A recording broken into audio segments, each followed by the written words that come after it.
You are listening to the When I Said Yes podcast, where we are simplifying and accelerating your success by helping you find your next yes. Hey, I'm so excited that you are tuning into the first episode of the When I Said Yes podcast. I'm your host, Darryl Stinson.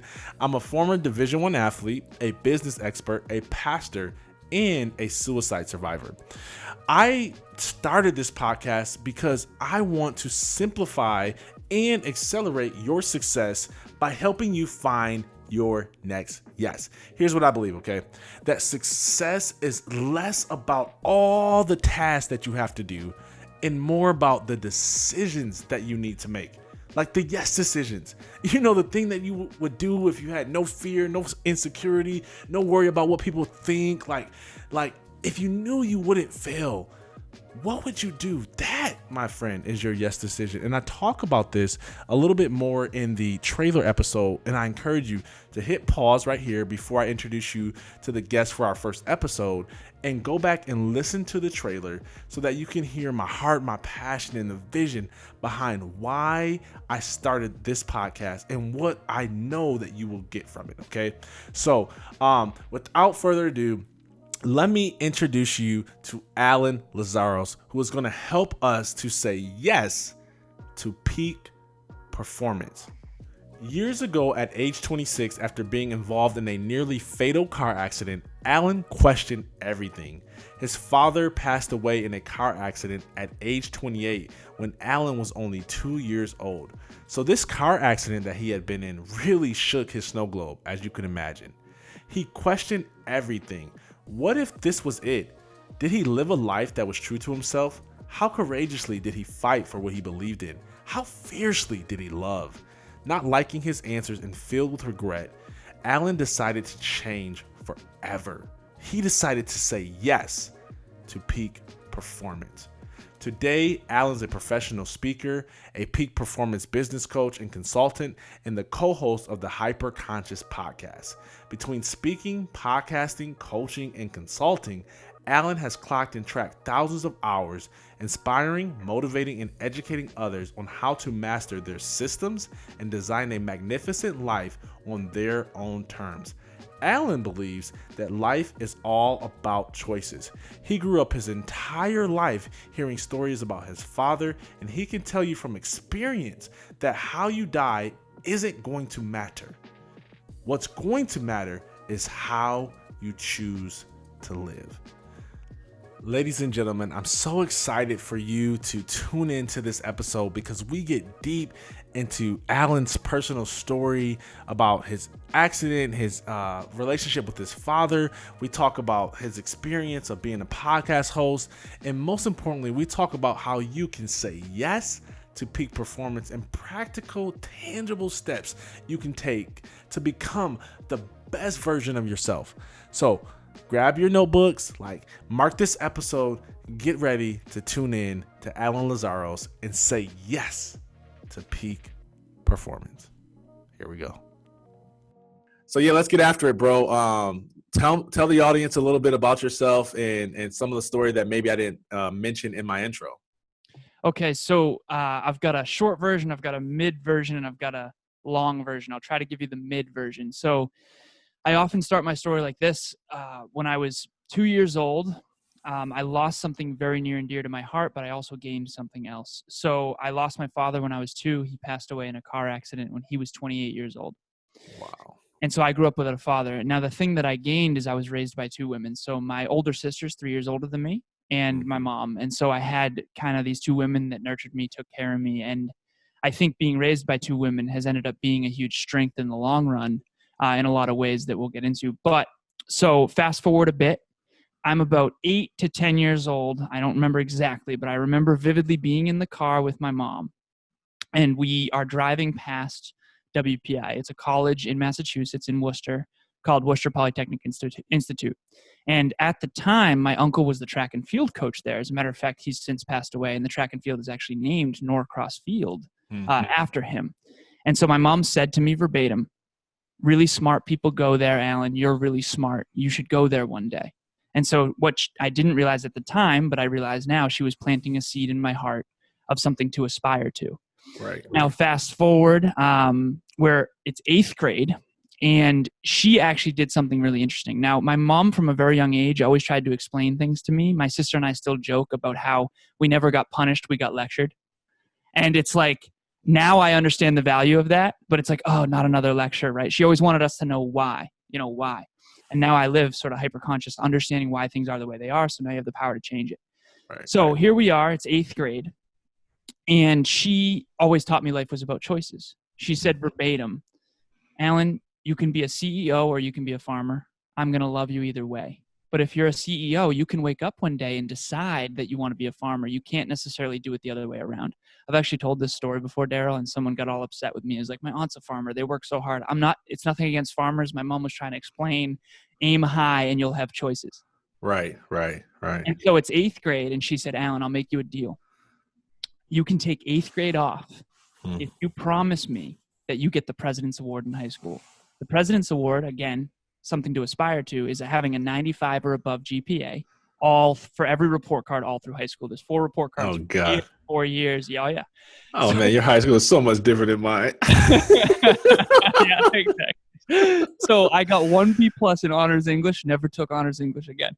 But here's the thing. If you look at my academic career, in 8th grade, I had C's, I had D's and B's, maybe even an F. But then if you look at every other year, it was always straight A's, maybe a B+ here and there. Wow. And so in high school, I only got 1 B+, all straight A's, graduated 8th in my class, got to go to WPI. She's helped me with my college essay. I remember it like it was yesterday. She helped me so much. Get into WPI, go for electrical and computer engineering. Got high distinction there, did a lot of partying, had a good time, but also surrounded myself with the super, super smart kids. Coming from a small town of Uxbridge, Mass, being the smart kid, quote unquote, straight A's, going to WPI, realizing, oh, everybody here is like unreasonably intelligent, right? So then I go into corporate America, and I realize real quick, maybe engineering's not for me because I love people. I love people. And I'm sitting behind a desk. I remember I was working for Tyco Safety Products, and I'm designing circuits and safety equipment. I remember thinking to myself, like, I don't want to sit around behind a desk the rest of my life. Like I love people. Like I want to get out there. I'm very extroverted. Right. So I go back to school, get my MBA, thinking, okay, engineering undergrad, MBA combination. At the time, most CEOs, and that was my goal, to be a Fortune 50 CEO. Steve Jobs was my hero. I read the book by Walter Isaacson called Steve Jobs, and that was kind of my true north. Right. Fast forward. I did so much job hopping. I started a little company called Campus Libre while in college. I worked for a couple companies, Oz Development, a company called Global Sensata Technologies, which used to be Texas Instruments, iRobot. I did a lot of job hopping. Fortunately, I was getting paid more and more and more. Money was the goal.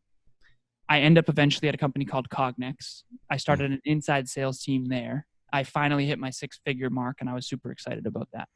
Did really, really, really well there. Got promoted to outside sales. Now I'm 26 years old. I'm earning almost $200,000 a year because they had this awesome referral program, and I got all my friends from WPI to come and work there. And there was huge bonus structure there. So it's the worst winter ever, though. I think it was 2016, and I remember I was up in New Hampshire, and I remember it like it was yesterday. It's a dark winter night, okay?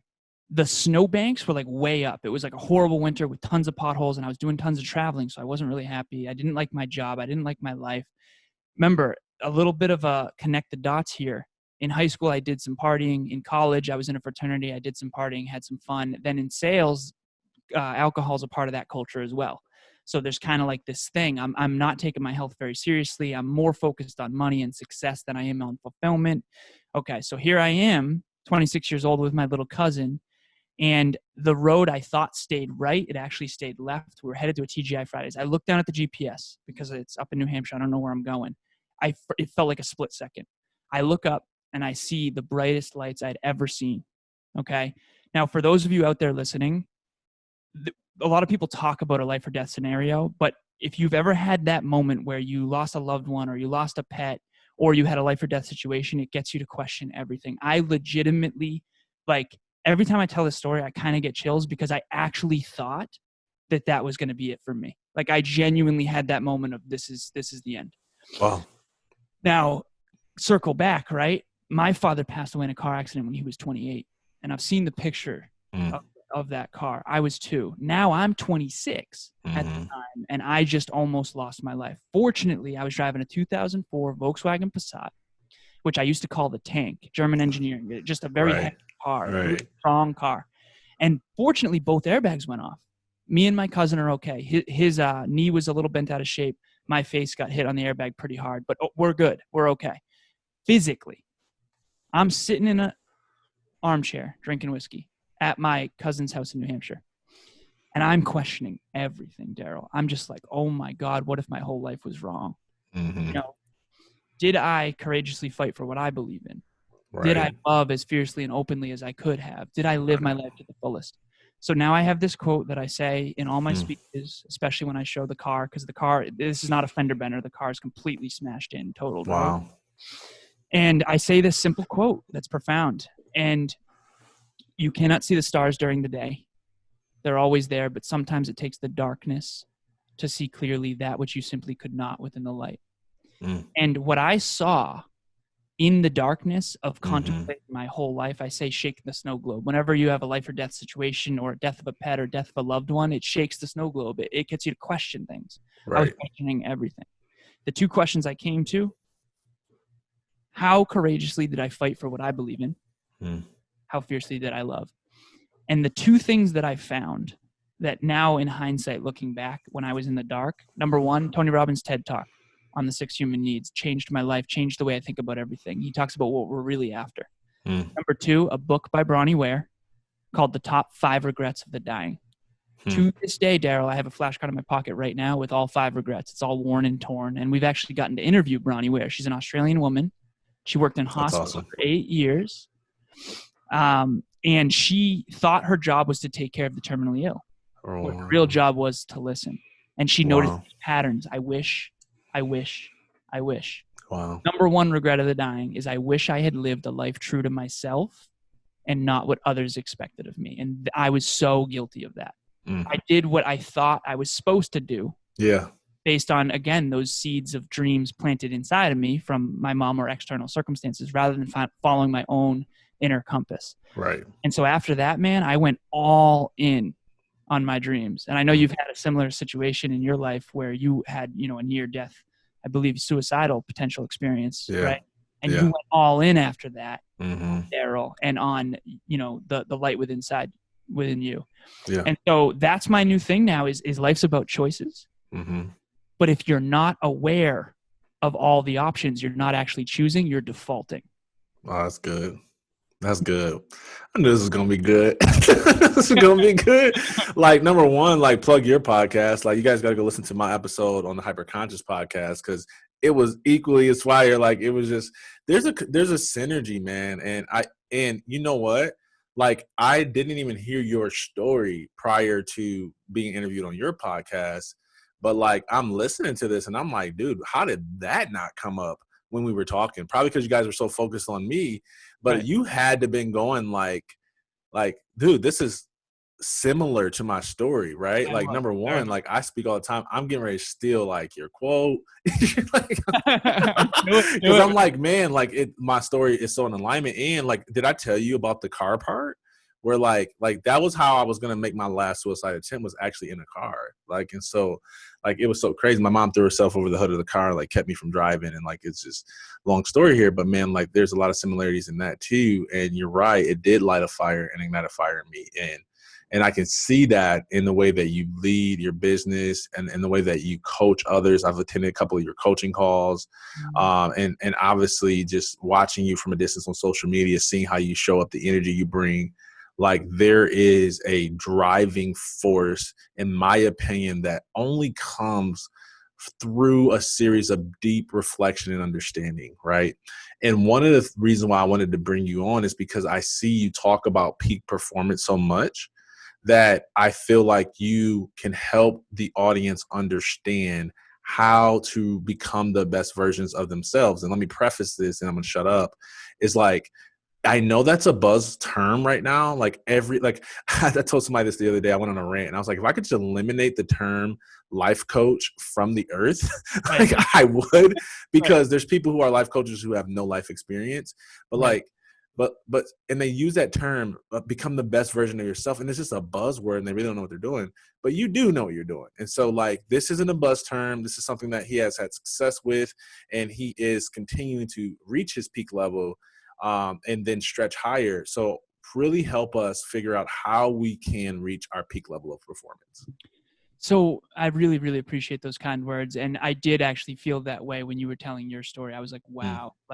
And that's definitely one thing I'll start with is, first and foremost, peak performance and how to live a world-class life is a training that's kind of like become sort of my bread and butter. It's like something that's so near and dear to me, because if you want an ordinary life, in all honesty, nothing I'm going to say is probably going to resonate with you. Exactly.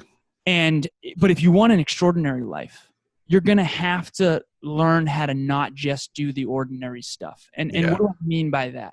Yeah. Well, let me pause real quick, because I got to make this distinction, because I say the same thing and people get offended as if because there's like this separation between average and extraordinary and all this stuff. And there is, but not in terms of value, right? So like I always say it this way, like my mom will probably never write a best-selling book.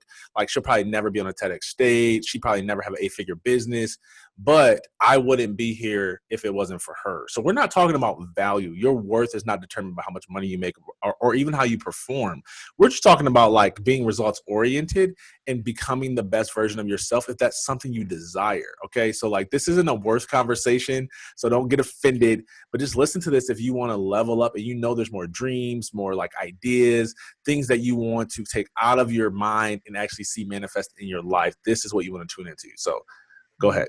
I absolutely appreciate that, man. So, and that's such a good distinction too. I think sometimes we think our value to the marketplace is our value. That's not true at all, right? Like, and nothing against Eminem. We love Eminem because he's good at rap, not because he's a good father. And I'm not saying he's a bad father.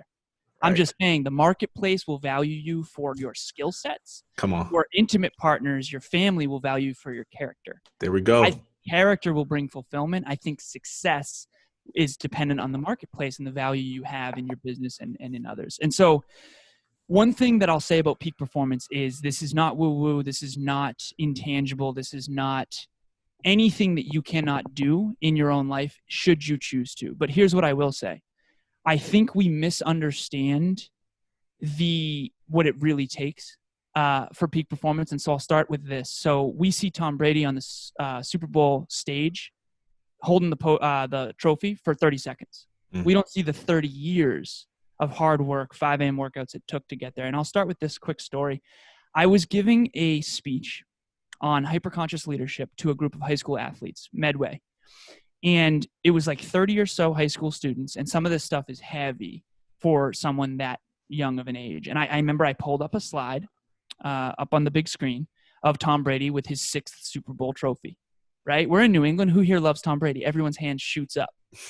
And I'm like, okay, next slide. Boom. The TB12 method, how to sustain a lifetime of peak performance. Who here has read Tom Brady's book? Every hand shoots down. Now, these people in high school, I get it. But I said, see, we both love Tom Brady, but we love him for very different reasons. You love him because he's good at football. I love him for his consistency, his dedication, his commitment, his leadership, right? His focus, his habits. And not loving Tom Brady is very different than I love him for these character traits that I too want to develop in my own life. Right. And so what I would say is I grew up in an environment where, as I mentioned, there was a lot of drinking, and my friends would take shots like, Tom Brady, take a shot. I'm like, Tom Brady doesn't drink. And if he does, it's very, very rare. You haven't read his book. All of you love Tom Brady, but you haven't read his book.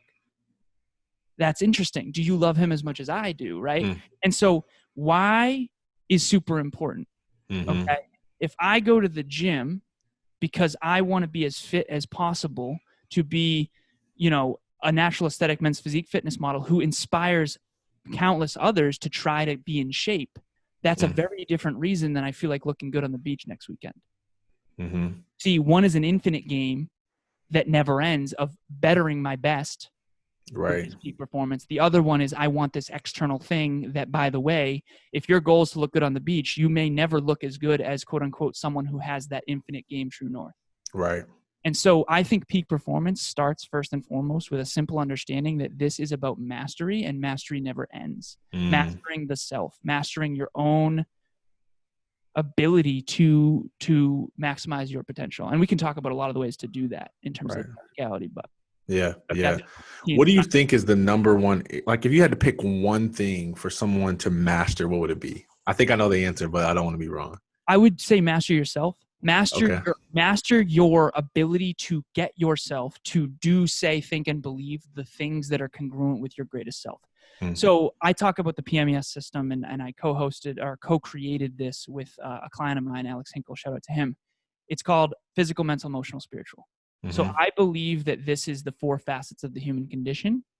And I would say if there's only one thing to master your own understanding of yourself and your own ability to manifest. So when we say the word manifest, what does that actually mean? I use this cool little story. I say manifestation and the purple elephant. I've said this on speeches, and everyone's like, well, what are you talking about, man? I say, okay, right now I'm imagining a purple elephant with a double barrel shotgun and a cowboy hat on. Okay. That's only exists in the spiritual world, my imagination. Okay. Now I'm going to emotionalize it and say, okay, this is my purple elephant. This is what it looks like. Okay. I'm going to strategize, mental M. I'm going to strategize about how to make it real. Then I'm going to get a crayon. I'm going to get a piece of paper. Then I'm going to take a physical action and actually draw it. Now I took something that only existed in my imagination and made it real. Manifestation is not woo-woo. It's actually very practical if we understand it. Right. So when you say, what's the one thing to master? I would say master your own ability to take something in your own imagination. It can be a unique version of you, a physique you want, an intimate relationship you want, a house you want, and master your ability to imagine something that does not exist yet, to emotionalize it and get your emotions on board, to mentally strategize about how to make it real, and then to consistently take action to make it real. Yeah. Freaking love it, man. I love how you just see what I love is there's a big difference. And like, I love everybody who comes on and shares their story and chooses to be vulnerable. Like to me, like if you own your story, like you are like ahead of like 90% of the population who's hiding. Right. But like, I really love when I bring on people who I can tell speak, right, and have experience, and it's not their first time, or they're used to saying this over and over again because it's so crystal clear, and it helps people walk away and say, I can do that, man. Where, like, so I know you're a coach, right? And where do you see people fail? I would say misunderstanding. I think that, and I really appreciate those kind words, by the way. And yeah, that's not the first time I've told that story.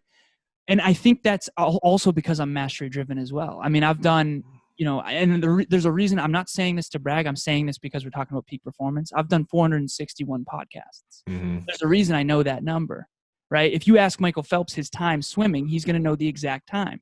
He's going to know his goal time and his pass time, right? That's good. So I call it rep, or prep, rep, reflect, perfect. Okay, so I prepped for this interview. I do the rep itself. I do the interview. Then I reflect on the interview. I'm going to ask you for it, and I'm going to review it and see how I just said that poorly. I said, and then I'm going to perfect. I'm going to take what I learned in the reflection and I'm going to make it better. And so if you're seeing this polished product right now, it has nothing to do with me being any better or worse than you. It has to do with the thousands of hours you're not seeing of me, right. So I wanted to make that clear. Go ahead. No, dude, I so agree with you. Like, that is the athlete secret sauce. It's in my book that is getting ready to come out in a couple months. And I think reflection is one of the most underutilized principles. And like, my philosophy, and I'm curious to know yours, is that people don't reflect because they're so afraid. Like, they've attached too much of their identity to their activity. And they don't want to see their mistakes because they think that their performance is their identity. So if I fail, that means I may fail which is not true, right? And they're missing out on all the tweaks that they can make to get to peak performance. Like, why do you think people are so afraid to watch the film? Right. So mirror moments. are really, I think there's, and I know this is going to sound a little bit oversimplified, but you know how Einstein has that quote of like everything in life is either a miracle or nothing is, and you Yeah. kind of have to Yeah. choose. Some people Yeah. are just defaulting, right? Okay, and if you're hopeless and nihilistic and you're out there, like you do get to choose. You can choose that everything's a miracle, right? And so here's what I would say. I think some people spend their whole life seeking truth, and I think some people spend their whole life avoiding it without knowing it. Avoiding feedback. There's a reason why Netflix is so popular. There's no feedback on you. You get to emotionalize the story and feel the feelings. You get to have the intellectual stimulation. And by the way, when you're watching Netflix, think about this. There's no imagination required. If you've read a fiction book, have you read The Alchemist? I have not. Okay, what's your favorite fiction book? Probably Divergent, because that's the last one I read. Okay, hell yeah. Erudite. So you and I, let's say I read that book as well. Yeah. We both have our own imagination of what that book entailed. Yep. If you're watching Netflix, you don't actually have to use your imagination, and then you wonder why you're not good at manifesting. See, we're not flexing that muscle anymore, man. Crazy, right? So why do people not want to look in the mirror? Why do people not want to reflect? Because like you said, they have their identity tied to their last performance. Yep. Instead of the idea of I'm never actually going to get to the best version of me is me right now showing up in my best. But here's the distinction. Everyone does their best. Right now, I'm doing my absolute best, but not everyone betters their best. That's good. There's two different lives right there. I know. Everybody does their best. Yeah. It's interesting, and I'll just say this quickly. If you're out there right now and you're growth-minded, which you obviously are because you're listening to this, yep, there are people out there who want to support you. They want to support your goals and dreams. Here's the thing. I might want to climb Everest, okay? That doesn't mean I'm capable of doing it right now. When I realized this, it shifted everything for me. The people in my life do want to support me. Some of them are not capable of supporting me because they can't understand my dreams. They can't understand what it really takes. They can't understand why I have to work on a Saturday and they want me to hang out with them. So there are people out there who want to support you, but maybe they are not currently capable of it at their current level of awareness. I could ask 50 million questions, but for some reason I'm feeling guided to just ask this question. It's going to feel like a backwards question a little bit, but I feel like there's some startup entrepreneurs listening to this right now. Walk them through the process of starting their business. Fire. Okay, so the first thing is this. Okay, we live in a world with a survival bias. In other words, you're seeing Elon Musk because he survived. You're seeing Jeff Bezos because he survived. You're not seeing the 96% of businesses that fail in any 10-year period. And by the way, the 4 remaining out of those 100 in a 10-year period are not necessarily profitable or happy. They're just barely standing. Okay? Yep. So if you're in business, you are a gladiator, and it's not supposed to be easy. And I'm not saying that every day has to suck, but here's what I'll say. If you're in business, you better be taking it very, very, very seriously. I have a lot of clients who are early entrepreneurs, and I have such a heart for this because one thing I do notice about early entrepreneurs, especially if they're emotionally driven, so just so you know, the listeners of our show are people who are emotionally driven, who have huge goals, primarily female in their 20s and 30s who struggle with courage, clarity, and confidence, and who want more fulfillment specifically out of their career and especially their intimate relationships. First and foremost, look how clear I am. If you have a business, if I just did a marathon in the desert and you sell water, I'm going to pay you anything. Okay? If I live on a lake, you can forget it. Your value to the marketplace is predicated on a need. And by the way, need is circumstantial. So you need to understand who is your ideal client avatar. Stop trying to sell to everybody. By the way, if you have an aversion to sales, you better get over that quick. If you struggle with self-confidence, you better believe in your product or service more than anybody else does. Yeah. Because it's not easy. It's not easy. And your value to the marketplace is different than your character. Right. And I wish it wasn't that way, but it is. And you got to understand perception versus reality. Work on your character for fulfillment, for your intimate partner, for your kids, for your family, for your friends. They care about you for your character. The marketplace cares about you for your skills and for the product or service that you can provide to them. Fire. Man, why do you think, other than not knowing their avatar really well, why do you think businesses fail? So it comes down to why people fail too, in my opinion, a Mm. misunderstanding. And I'm guilty of this. I know you are as well. And that's Yep. why awareness is everything. Mhm. Some people want to get the tips and the tricks. They don't want the understanding. I'll never forget, we had a guy, his name's Coach So Michael good. Burt, on the podcast.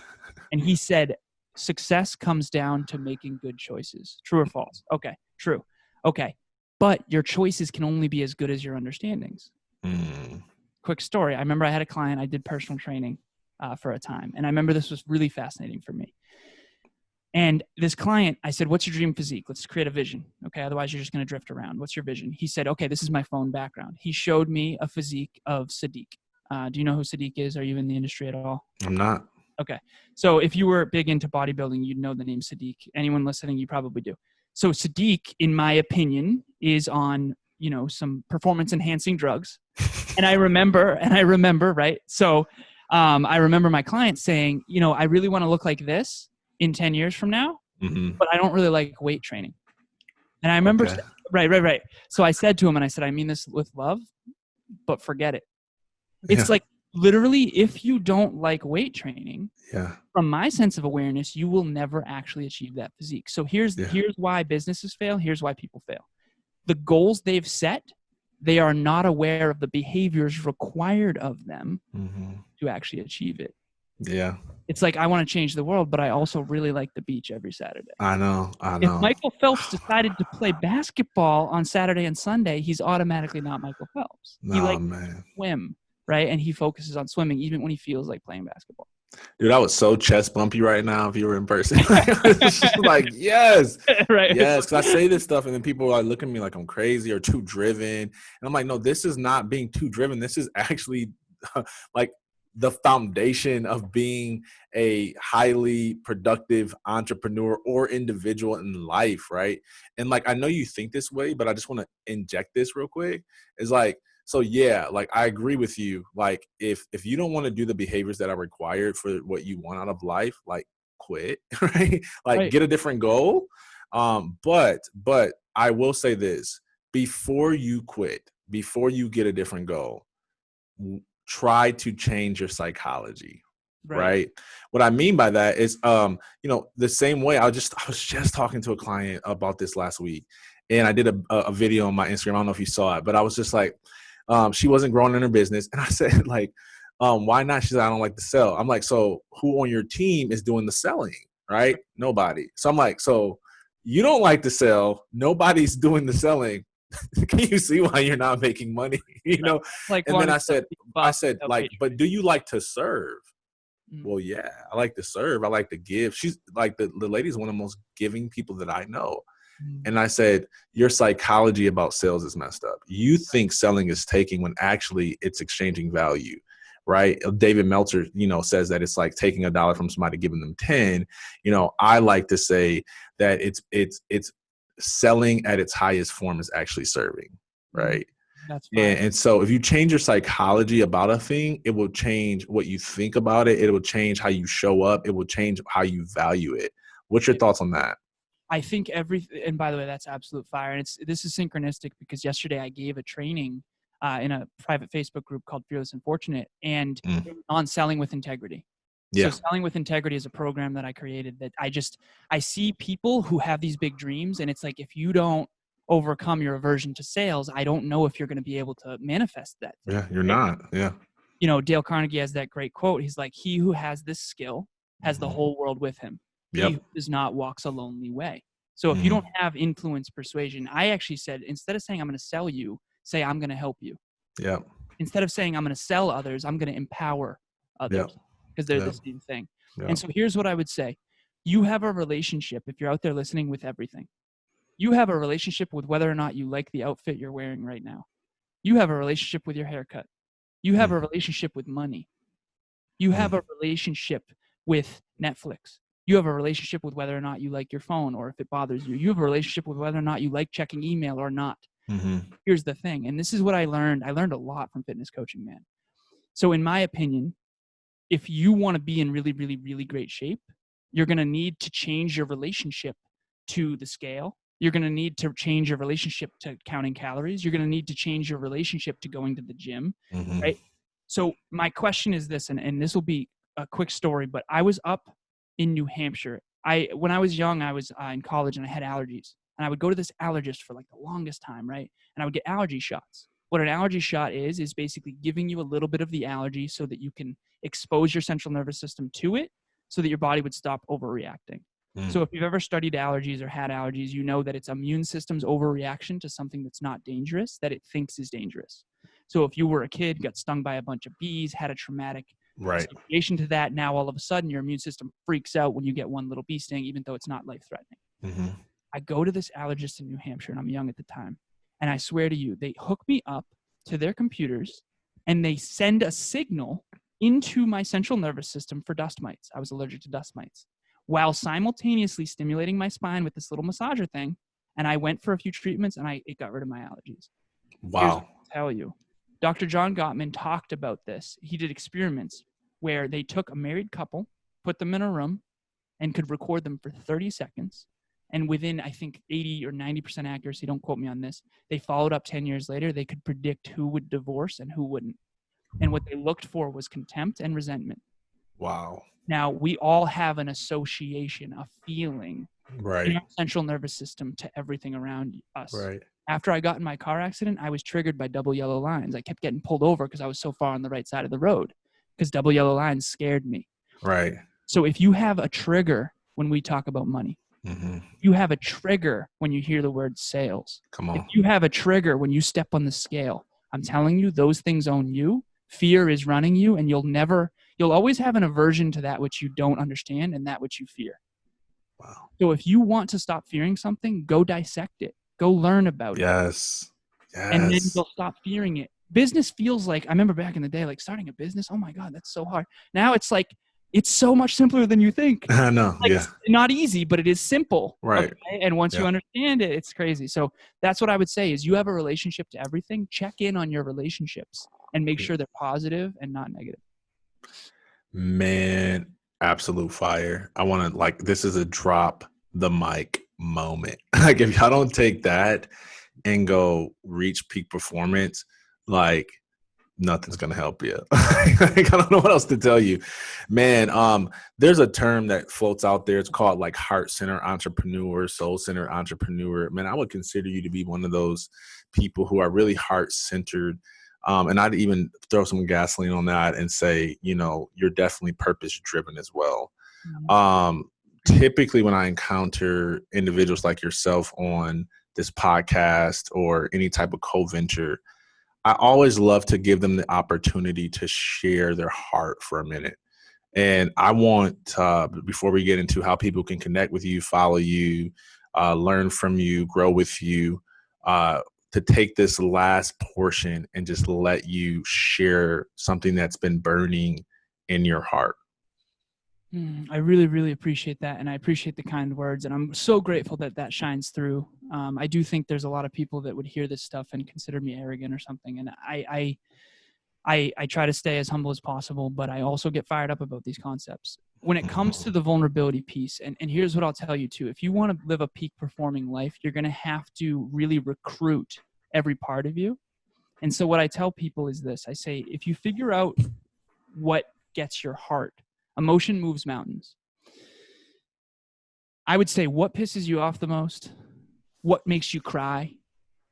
And try to learn why. Chase your envy as well. What are you envious of? That's your soul saying, I can do that too. I can do some version of that too, right? So there's something to learn in all of that. But for me personally, it really does come down to, I grew up in an environment that had a lot of love, and I had a lot of love and belief poured into me. But I also had some pretty intense traumas that made me really question the nature of love and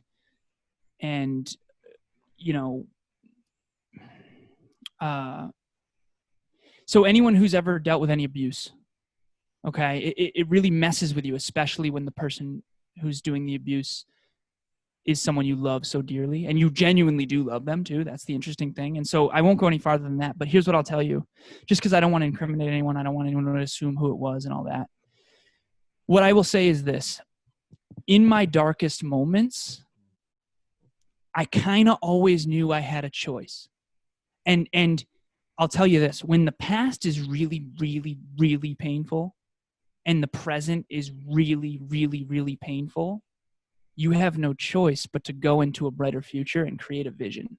Mm-hmm. So for me, that is one thing that no one could ever take from me, is my bright ass future. Mm-hmm. And here's what I would say. I've now come to understand that when you're in emotional pain, which by the way is guaranteed, you're going to have a choice. You're either going to escape the truth into a vice. It can be Netflix, it can be alcohol, it can be weed, it can be anything. If it's an escape, it's a vice. Or you can develop a virtue. And I think how many times you choose virtue over vice in those emotionally painful, truly traumatic moments is going to change everything. We talk about PTSD, very real thing. I was claustrophobic after my car accident. I couldn't walk through doorways for a short time. I had to puff my chest up and walk back and forth. Double yellow lines, I kept getting pulled over. Like ceiling fans bothered me. I just had all these, things to work through. But we don't talk enough about post-traumatic growth. And I really did go all in on my dreams after that. And I quit drinking. It took me 5 years to quit drinking, but I'm now 427 days sober. Let's go. To share my heart, I would say this: you have a choice of virtue or vice in every moment of every day. You're either escaping your life or designing one you love at every moment of every day. And at the end of the day, all that's going to matter, in my opinion, is whether or not you are proud of yourself. If you had a friend who broke as many promises to you as you've broken to yourself, how much would you value that friendship? If you don't believe in your own brighter future, why would you invest today for that future? Mm-hmm. Work on you.